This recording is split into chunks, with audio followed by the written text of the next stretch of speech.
From the Holy Gospel according to St. Matthew. Glory to you, O Lord.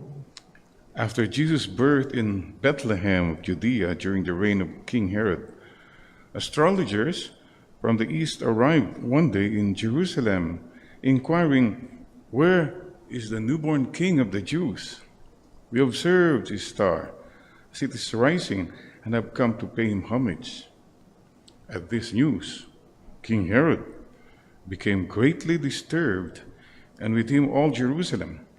Summoning all the chief priests and scribes of the people, he inquired of them where the Messiah was to be born. "In Bethlehem of Judea," they informed him. "Here is what the prophet has written. And you, Bethlehem, land of Judah, are by no means least among the princes of Judah, since from you shall come a ruler who is to shepherd my people Israel."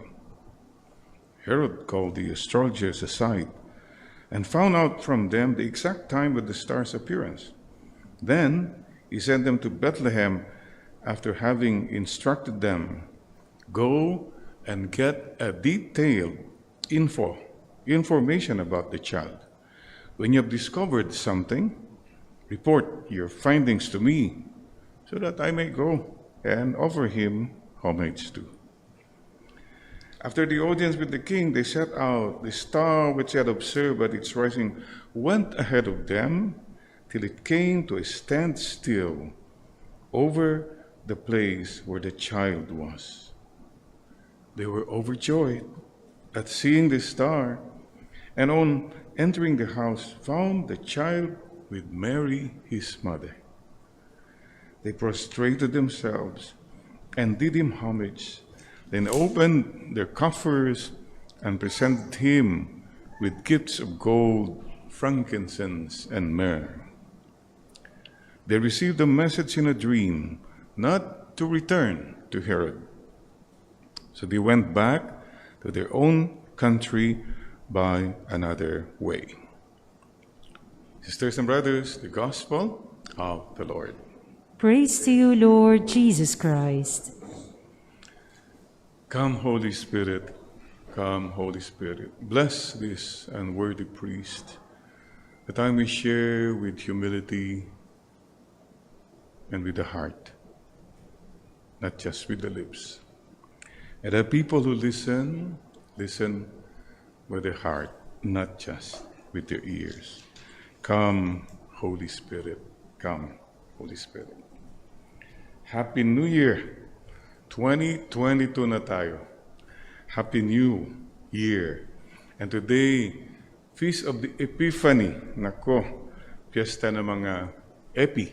Yan. Mga funny. Mga iba dyan, panyang. You know? This is the day. Epiphania. Sisters and brothers, what's Epiphany all about?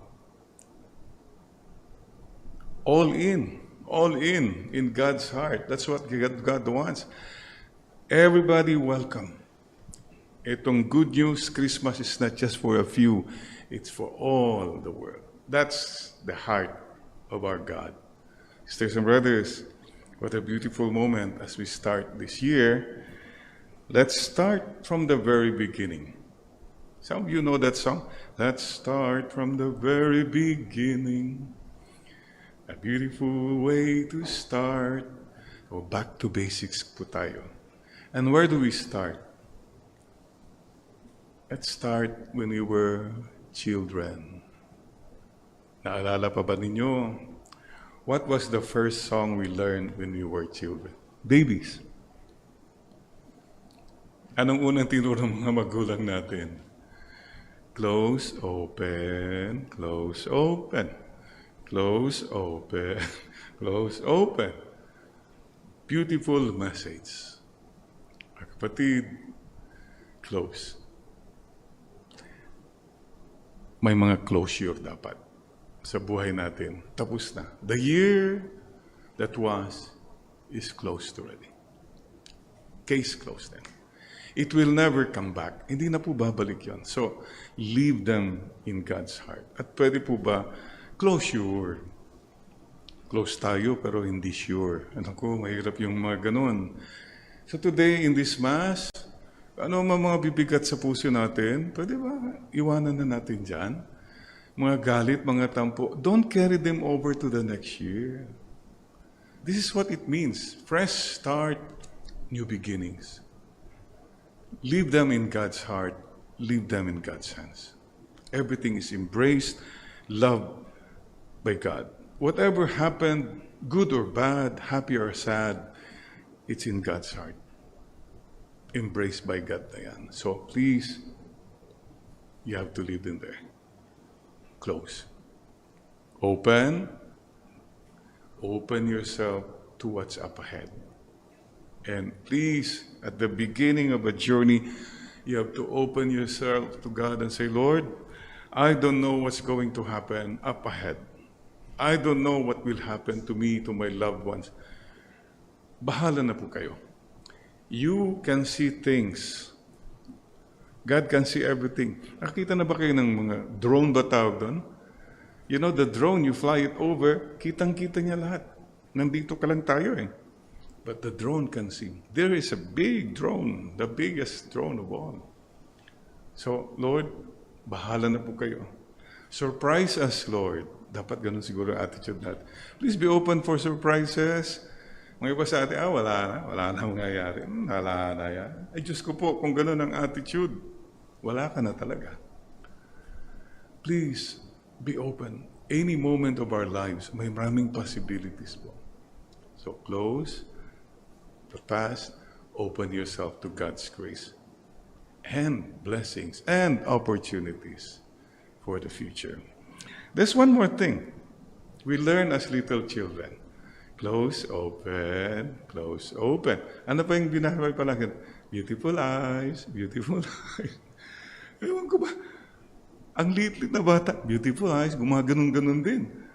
Pinoy lang yatang gumagawa niyan eh. What's the message? You have to look at what's ever going to happen with beautiful eyes. What does it mean? With the eyes of faith. With the eyes of hope and joy. Kasi simula pa lang ng New Year, nakasimangot ka na, galit ka na sa lahat. God, what a privilege, buhay pa tayo. Please be grateful, please. Be grateful. Gratitude is the best attitude. And please, we keep saying, don't focus on the load. Focus on the Lord, not on the load. Just, the load is there, okay, but as long as you're focused on the Lord, you'll be okay. Magaan po. Magaan. And travel light, siyempre. Travel light, di ba? Marami sa atin yata, maraming dumagdag na ngayong Pasko. Yan, it's time also to travel light. How to be happy? Beautiful eyes. Remember the Tibetan proverb, number 1. If you want to be healthy and happy, number 1, ito eat half. Sa kainin mo lang kalahati ng dating, palagi mong hatiin mo lang yan. You'll be more healthy. Kaya mong isang lechon, kalahati lang, okay na yun. Number 2, walk double. Let's start doing that. We have to meet, to be healthy. It's a decision. Ang dali kasi to be relax lang, but get up, walk down. Number 3, ito na, laugh triple. Please make a resolution, I'm going to be more joyful this year. That's it. Whatever will happen, I'll be more joyful. I'll be more joyful today. Tumawa ka. Kahit walang nakakatawa, kahit mag-isa ka lang, go ahead, smile and laugh. Because the joy of the Lord is our strength. And one more thing po, as we travel on, love without measure. This is the secret of happiness. If you can forgive and continue to love without measure. Ang problema marami sa atin hanggang dito na lang. This is it. Final answer. Can you imagine if God said, this is it, wala ka na, hanggang dito ka na lang? Who of us would survive? Easier said than done, Father. Yeah, but it has to be said. It has to be done. To keep forgiving, to be patient. Ang hirap. Ang hirap po, to be an instrument of peace. But you know what? If you don't do that, you suffer. Mga kapatid, travel light tayo ha, so that you'll have beautiful eyes. And one more thing, siguro isang kwan, talk less, marites. Ibig sabihin, so much chatter. Listen more. And pray pa more. Keep this in mind. There's so much noise. I guess all we're saying is you have to really learn to be still. Know that I am God. My sisters and brothers, one more song. You remember? Small circle, big circle. Yeah? Small circle, big circle. What does it mean? Sana po, lawakan natin ang ating pananaw, lawakan natin ang ating pandinig, lawakan po natin ang ating puso. What is the message of the Epiphany? The manifestation of God's plan for all nations. You know what is the message? Simple lang po. God is not inclusive. It's not exclusive, sorry. He is inclusive. Exclusive, kami-kami lang, tayo-tayo lang, ha? Is your life just being exclusive? May mga exclusive clubs. Exclusive sila, exclusive class. Sila lang, parang sila lang, privileged. Our God is not that kind of a God. He's inclusive. Everybody in, sige na. Anyone. Unconditional. Maybe that's one thing you ask yourself. What kind of a life are you living? Masyado ka bang exclusive? Mapili ka? You don't mix. I'm not one of the ordinary, Father. We're the privileged ones. I wish you could go from small circle, big circle. And one more thing, God is not about being impressive. He was very expressive. Oh, question. Ang buhay mo ba panay pa-impress? You're better than them, you're brighter than them, you're holier than them. Forget being impressive. Be expressive. Just express. The greatest expression is God so loved the world, He gave His only begotten Son. Ano pang... So mga kapatid, this is what the Lord is telling us all. Maybe this is what we should be guided by the star. Like the Magi, they were guided by the star. So, alam po nyo, yung mga Magi, astrologers, sana kung mayroon ng GPS, ano yun, Global Positioning System ba? Kung may GPS siguro sila noon, nakarating sila sa Bethlehem on time. Napaikot-ikot pa sila eh. Pag GPS sana, oy, may traffic doon. Teka muna, doon, maraming mga karnero, baka ma-traffic tayo doon. GPS. What is GPS for us? It's interesting, in the Bible it said, in the reading today, the star which they had observed at its rising went ahead of them until it came to a standstill over the place where the child was. The star came to a standstill. It stopped right there. Sisters and brothers, my proposal for the new year, GPS. God's presence in silence. You have to have that. Otherwise, you'll get lost.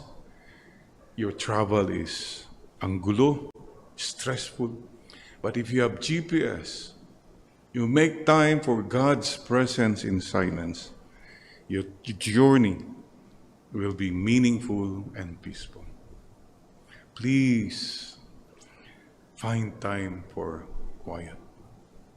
The Desiderata says, go placidly amid the noise and the haste, and remember what peace there may be in silence. Time for prayer, time for silence. And sana po, there's something which the three magi did. Okay? Let's learn from them. What did they do to encounter GPS? The first thing they did when they encountered the Lord is they prostrated themselves. That's the first thing. Nagpakumbaba po sila. Please learn to be humble to God. Sa totoo lang po, marami sa atin mayabang sa Diyos. We don't listen to Him. We hardly, siguro kung may problema, ayan, but otherwise, look at your appointment. Where is God? How many hours do you spend? TV, gadgets. How much do you spend in prayer? Sisters and brothers, you'll know. I hope you just don't come to realize the presence of God ka nandiyan ka na, may sakit ka na, o na-bankrupt ka na, o whatever. Now na, wherever you are, don't belittle God. Prostrate yourself. Number 2, they did Him homage. What does it mean? They did Him homage means they honored Him. Ang isang tao po na walang Diyos, akala niya siya ng Diyos. Stay humble before God. There is a God and you're not Him. Do Him homage. Yes, Lord. Don't forget that, please. Huwag mong kakalimutan ng Diyos. And don't focus on your material load of blessings, that you forget the one who gave you these blessings. Nothing. The pandemic reminds again, nothing. We carry nothing with us. Wala lahat yan. So please, go back. Every day, I do homage to God. And the other thing is, they offered their gifts. What have you offered to the Lord? What are you offering to the Lord the rest of your life? Time, talents, and treasures. It struck me, one of the most heartwarming texts, what do you call that? Comments about the Harana, our singing. When somebody said, I see in Father Jerry a little boy offering his voice to God the Father. That's what it is. Kahit pa paano, I'm offering whatever I never realized na, wow, nga, no? This all came from God. So kahit pa paano, I give back the glory as a little boy. Not as a self-made man. Oh no, we're children. Don't forget, you're a little child in God's eyes. At whatever you do will please Him. Matutuwa ang Panginoon. Lord, ito malit lang bagay lang po ito. Kakanta po ako kahit hindi maganda, basta magbigay ng papu. Beautiful. Okay. So, mga kapatid, what are you offering to God the rest of your life? Well, He wants your time. He wants your talents. You use your talents to help other people. And treasures. What is the treasure of your heart? Mga pera mo, mga kwan? No. Whatever you have, offer it to the Lord, please. Travel light, as we offer the love in our hearts and the treasures in our hands. And one more thing, as we journey, the Magi are called also the wise men. Right? 3 kings of wise men. Iniisip ko, 3 wise men. Wise eh. How they traveled together, nag-coordinate sila. In other words, hindi sila nag-away-away. Naku, ang hirap kaya mga magagaling, matatalino. May 3 matalino sa community. Tagisan na palagi na pagalingan.